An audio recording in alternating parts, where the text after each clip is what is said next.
I need this one, Gemma said. She pulled her mother's arm and pointed at the phone. You need new shoes and a winter coat, Gemma. You don't need the most expensive phone in the shop, her mother said. She was tired of having the same conversation for 10 minutes. You don't understand, said Gemma. Everyone at school has this one. I want a cool phone too. If I wear last year's winter coat, can I have it? How many times do I have to say no? It's good to be different sometimes. I don't want to be different, argued Gemma. I've seen your photos from when you were 15. Your clothes were the same as your friends. They looked stupid, but they were cool then, weren't they? Now her mother had to agree. First, none of my clothes were as expensive as this phone. Second, you're right, they did look stupid. People can sometimes look very stupid when they're trying to be cool.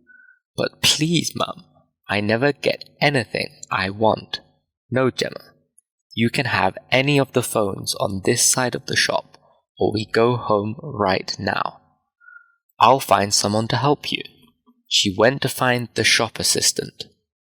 Gemma pretended to look at the phones. She wasn't really looking. She was too angry. She didn't want one of those phones. They weren't much better than her old phone. Her mother was so unfair. Do you see what you're looking for? Asked a voice in her ear. She turned round to find a strange-looking old man behind her. He was quite short, only as tall as Gemma, and he had light green eyes and a friendly, smiling face. Gemma said. She didn't know what to say. She could see what she wanted, but she couldn't have it. Do you work here? She asked. Yes, I do, and maybe we have something you'll like, he said. Your friends all have those phones, don't they? He pointed to the phones on the other side of the shop. Yes, said Gemma, but it's not fair. Mum says I can't have one of those. Mums don't always understand these things, the old man said. Let's show your mum something special. Gemma went with him to the back of the shop. Gemma's mother followed them. The man took out a box. Now this is the new, he started to say. I'm sorry, said Gemma's mother. I've told Gemma we can't buy this kind of phone. It's too expensive. But this one is free, the old man said quickly. Gemma's mouth opened, but she couldn't speak. Her mother looked very surprised, too. Free? Gemma asked. What? Asked her mother. Well, it's almost free, the shop assistant said. There is something... I knew it was too good to be true, Gemma, said her mum quickly. Oh, said Gemma. The smile left her face. Do we have to pay every month? Her mother asked. But that won't make it cheaper. I'm sure it's still too expensive. As I was saying, the old man said, this is new, so there are only a few in the country. It is very special, but it hasn't been tested yet. The phone makers want to know what people think about it. Gemma can have it for free, but she has to come back in 2 weeks and tell me about it. Then I can write a report for the phone makers. What special things can it do? Asked Gemma. Oh, you'll see, the old man said. Can I have it, Mum, please? I can't say no now, can I? Her mother answered. But she didn't look as excited as Gemma. But I'm not very happy about it. What if you lose it? I'm sure it's an expensive phone, and maybe we'll have to pay for it. Don't worry, said the shop assistant to Gemma's mother. If she loses it, I can find it again. Gemma was only half listening. Everyone at school will be jealous of me. They'll all want one too, she said. They'll probably all want to try it, Gemma, the old man told her. But you mustn't lend it to anyone. It's only for you. Okay. Gemma didn't care about that. Can I have it, Mum, please? Gemma's mother couldn't think how to say no again, so she agreed. The man took the phone out of its box and showed it to Gemma.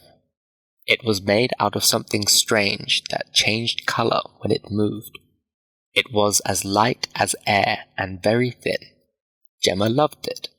She didn't stop looking at it all the way to the car. She turned it on and it changed from grey to red. That was cool. But the next thing it did was a bigger surprise. On the screen was some text. How does it know my name? She thought. The man in the shop didn't put my name in it. I was watching him. The screen changed again. Gemma, ready? She pushed OK. When they got home, Gemma ran to her room to try her new phone. At first, she was really happy to have a great phone like everyone else at school. But after playing with it for a while, she was bored.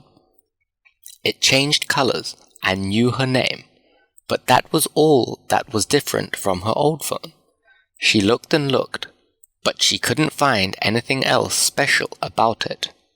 But if the phone isn't special, why does the man want me to give him a report? She thought. The next morning, Gemma decided not to tell anyone, even her best friend Amy, about the man in the shop. She couldn't say how her phone was different, so it was better to say nothing. When she arrived at school, everyone was sending messages on their phones. She took out her phone to do the same thing. Cool, said Amy. When did you get that new phone? It's amazing.